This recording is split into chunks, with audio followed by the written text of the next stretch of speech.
होळी पौर्णिमेच्या दिवशी म्हणजे हुताशनी पौर्णिमेच्या दिवशी स्वामी भक्तांनी मनापासून या 5 गोष्टी नक्की करा आणि स्वामी कृपेचा अनुभव घ्या. नमस्कार, श्री स्वामी समर्थ. येणारी हुताशनी पौर्णिमा म्हणजेच होळीचा दिवस आपल्या आयुष्यातील इडापिडा टाळून प्रगतीचे मार्ग मोकळे करण्यासाठी एक मोठी संधी आहे. जर तुम्ही स्वामींचे निस्सीम भक्त असाल तर या दिवशी अशा 5 गोष्टी आहेत ज्या केल्यानं स्वामींची कृपा तुमच्यावर सदैव राहील.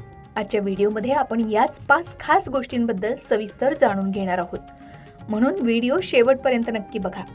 पहिली सर्वात महत्त्वाची गोष्ट, स्वामींना नैवेद्य आणि पुरणपोळीचा मान द्या.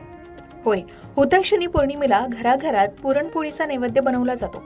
स्वामी भक्तांनी या दिवशी आवर्जून स्वामींच्या फोटोसमोर किंवा मूर्तीसमोर 2 पुरणपोळी, कटाची आमटी आणि तुपाची धार असलेला नैवेद्य अर्पण करावा. नैवेद्य दाखवताना स्वामी स्तवन म्हणावं. यामुळे घरात अन्नाची कमतरता भासत नाही आणि स्वामींची प्रसन्नताही लाभते असं सांगितलं जातं.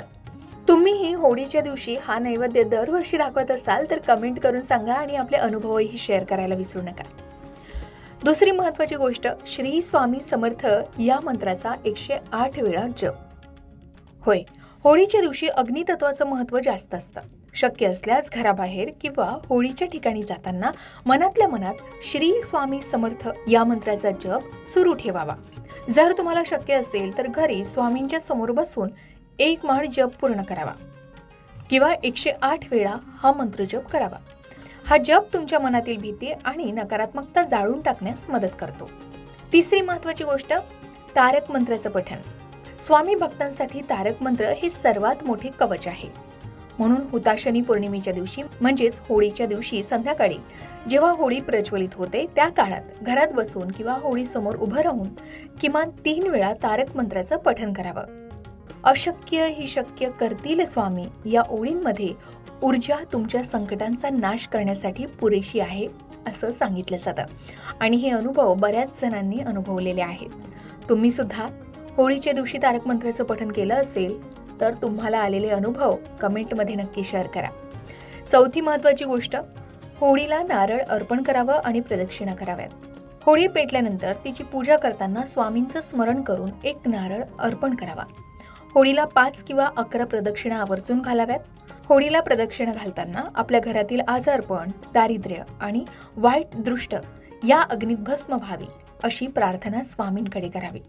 आणि दुसऱ्या दिवशी होळीची राख आपल्या घरी आणावी, ती कपाळाला लावावी. घरातील सर्वांना ही राख कपाळाला लावून द्यावी. यामुळे घराला स्वामींचं रक्षण मिळतं अशी श्रद्धा आहे.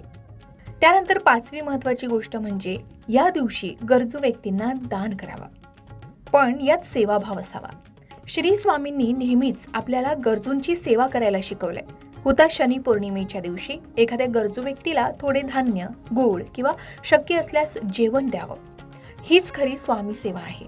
तुमच्या दानामुळे कोणाच्या तरी चेहऱ्यावर आनंद आला तर स्वामी तुमच्यावर नक्कीच खुश होतील आणि आशीर्वादही देतील. तर मंडळी, तुम्ही स्वामी भक्त असाल तर हुताशनी पौर्णिमेला या 5 गोष्टी मनापासून करा आणि स्वामींच्या कृपेचा अनुभव घ्या. हुताशनी पौर्णिमेच्या दिवशी केलेली स्वामी सेवा ही चमत्कारी ठरू शकते. होय, सामान्य दिवसांपेक्षा या दिवशी केलेली प्रार्थना अनेक पटींनी परिणामकारक ठरते असं शास्त्र आणि अनुभव सांगतात.